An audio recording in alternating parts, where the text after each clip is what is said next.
Assalamualaikum warahmatullahi wabarakatuh. Sebelum lahirnya gerakan-gerakan separatis, seperti misalnya OPM atau Organisasi Papua Merdeka, di ujung barat Indonesia juga pernah ada gerakan separatis yang bahkan telah ada sejak dahulu di Indonesia. Tanggal 4 Desember diperingati sebagai hari lahirnya Gerakan Aceh Merdeka atau GAM di Indonesia. Motivasi yang paling mengemuka di balik gerakan ini adalah adanya rasa kekecewaan terhadap sikap Jakarta yang sangat sentralistis. Dan juga salah satu faktor utamanya adalah persoalan porsi ekonomi, selain peninggalan masalah politik kesejahteraan Aceh. Akibat adanya perbedaan keinginan antara pemerintah Republik Indonesia dan juga Gerakan Aceh Merdeka. Konflik yang terjadi sejak tahun 1976 hingga tahun 2005 ini setidaknya telah merenggut hampir 15.000 korban jiwa. Lantas, seperti apakah ceritanya? Simak video ini dan selamat datang di channel Bang Bets Illustration.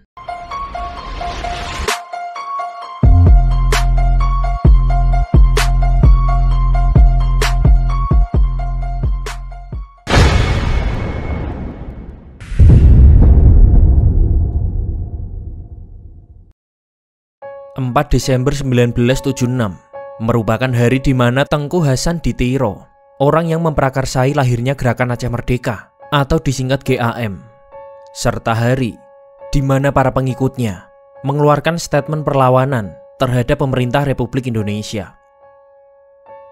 Pernyataan tersebut dilangsungkan di perbukitan Halimon di kawasan Kabupaten Pidie, Aceh. Di awal masa berdirinya GAM, nama resmi yang digunakan adalah Aceh Merdeka atau AM. Konflik yang terjadi disebabkan oleh beberapa hal, yaitu perbedaan tentang hukum Islam, ketidakpuasan atas distribusi sumber daya alam Aceh, dan juga peningkatan jumlah orang Jawa di Aceh. Pemerintah pusat saat itu juga disebut sentralistis yang memicu tumbuhnya rasa kekecewaan di benak masyarakat Aceh. Hasan Tiro memprakarsai gerakan ini dengan jalan diplomasi dan juga militer yang panjang.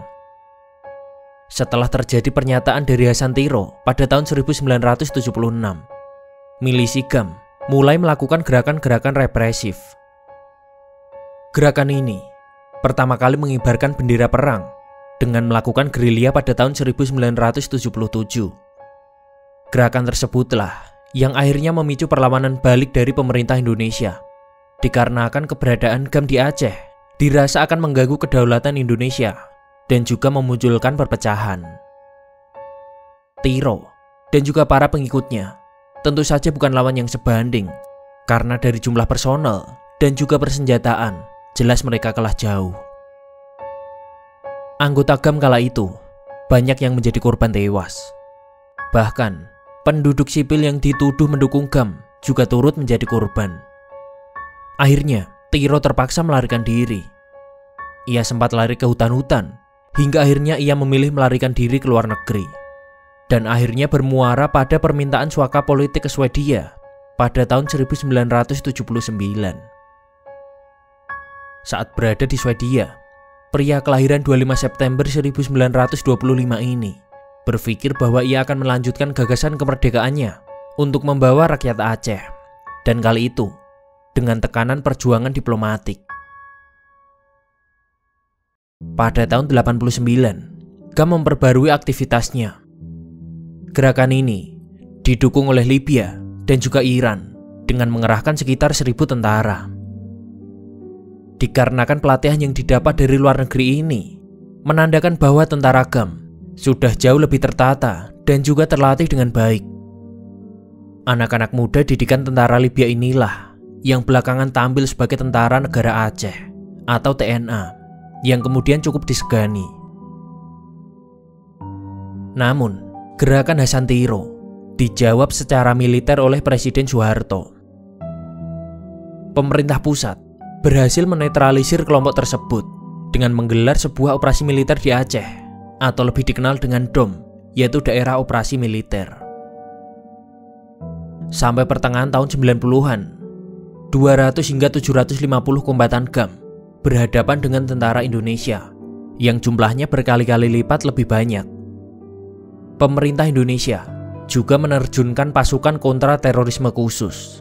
Dan saat konflik terjadi, pihak yang paling menderita tidak lain tidak bukan adalah warga sipil yang dilabeli status pengkhianat oleh kedua pihak yang bertempur dikarenakan tidak memihak. Desa-desa yang diduga menampung para anggota GAM dibakar dan anggota keluarga tersangka diculik dan disiksa. Menurut berbagai versi, diyakini total korban jiwa berada di kisaran 2.000 hingga 10.000 korban jiwa, baik dari kelompok milisi maupun warga sipil.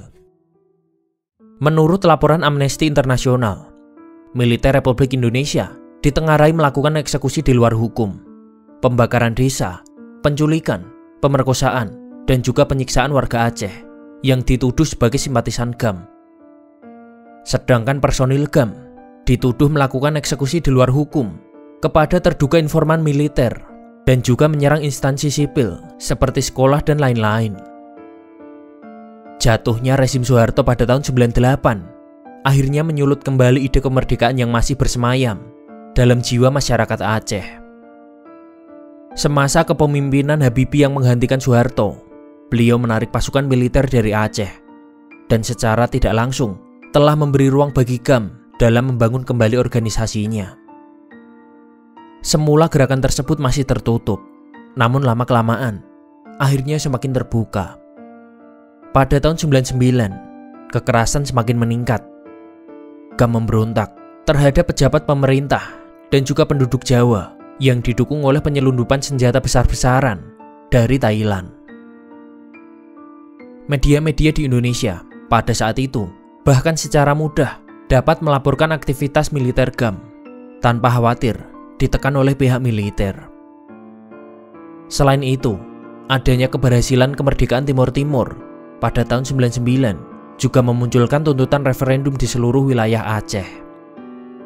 Kemudian, memasuki tahun 2002, kekuatan militer dan juga polisi di Aceh juga berkembang menjadi kurang lebih sebanyak 30.000. Dan setahun kemudian, jumlahnya melonjak menjadi 50.000. Tindakan kekerasan yang dilakukan oleh GAM mengakibatkan beberapa ribu kematian warga sipil.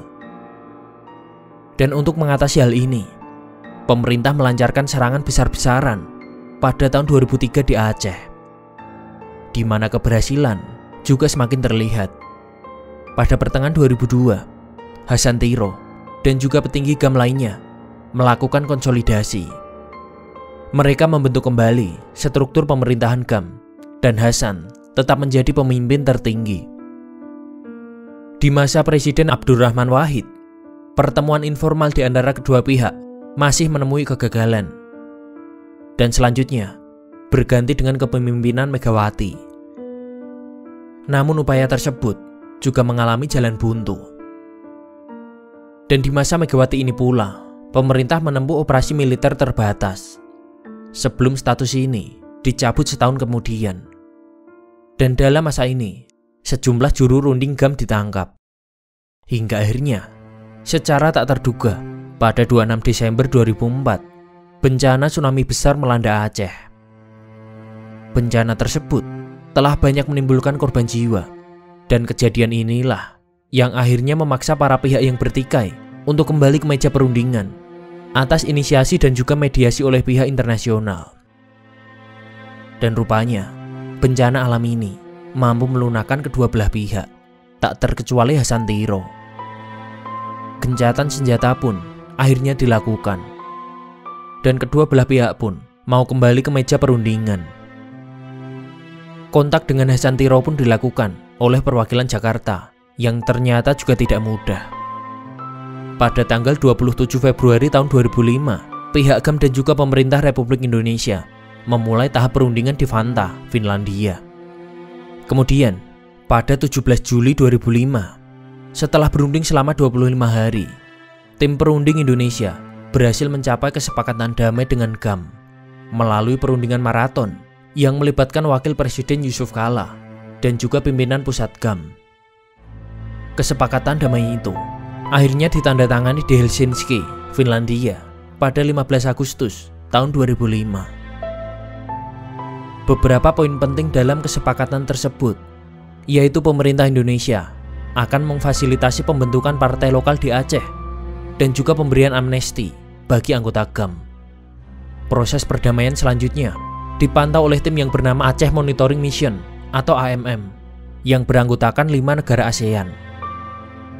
Semua senjata GAM yang berjumlah 840 diserahkan kepada AMM pada 19 Desember tahun 2005. Kemudian, 4 bulan dari peristiwa tersebut, yaitu pada 27 Desember, GAM melalui juru bicara militernya, yaitu Sofyan Dawood, mengatakan bahwa sayap militer tentara negara Aceh telah resmi dibubarkan secara formal dan kemudian dibentuk komite peralihan untuk membubarkan mantan tentara dengan warga sipil. Perubahan politik di atas, termasuk digelarnya pemilihan kepala daerah di Aceh, membuat Hasan Tiro kembali ke tanah kelahirannya pada 17 Oktober 2008. 3 tahun setelah perjanjian damai itu, warga Aceh berbondong-bondong menyambutnya di Bandar Udara Sultan Iskandar Muda hingga di pusat kota Banda Aceh. Sejak saat itulah, Hasan Tiro kembali menetap di Aceh dan setelah lebih dari 30 tahun menyandang status sebagai pelarian politik. Pada 2 Juni 2010, dalam keadaan sakit dan dirawat di salah satu rumah sakit di Banda Aceh, Hasan Tiro kembali memperoleh status kewarganegaraannya setelah pemerintah Indonesia memulihkan status warga negaraannya. Dan itulah kisah masa kelam dan juga sejarah adanya organisasi Gerakan Aceh Merdeka yang berselisih dengan pemerintahan Indonesia. Marilah NKRI-ku tetap satu dan selalu bersatu.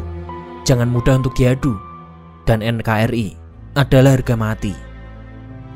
Kisah yang sudah Bang Pet ceritakan tidak ada maksud untuk memunculkan spekulasi-spekulasi negatif, pertikaian, dan trauma masa lalu. Mari kita ambil sisi positif yang bisa diambil dari video ini. Dan jika ada salah kata, Bang Pet mohon maaf dan bisa dikoreksi di kolom komentar. Like dan komen video ini, dan jangan lupa subscribe ya, agar channel Bang Pet bisa lebih berkembang dan membuat banyak video-video menarik lainnya. Sekian, dan wassalamualaikum warahmatullahi wabarakatuh.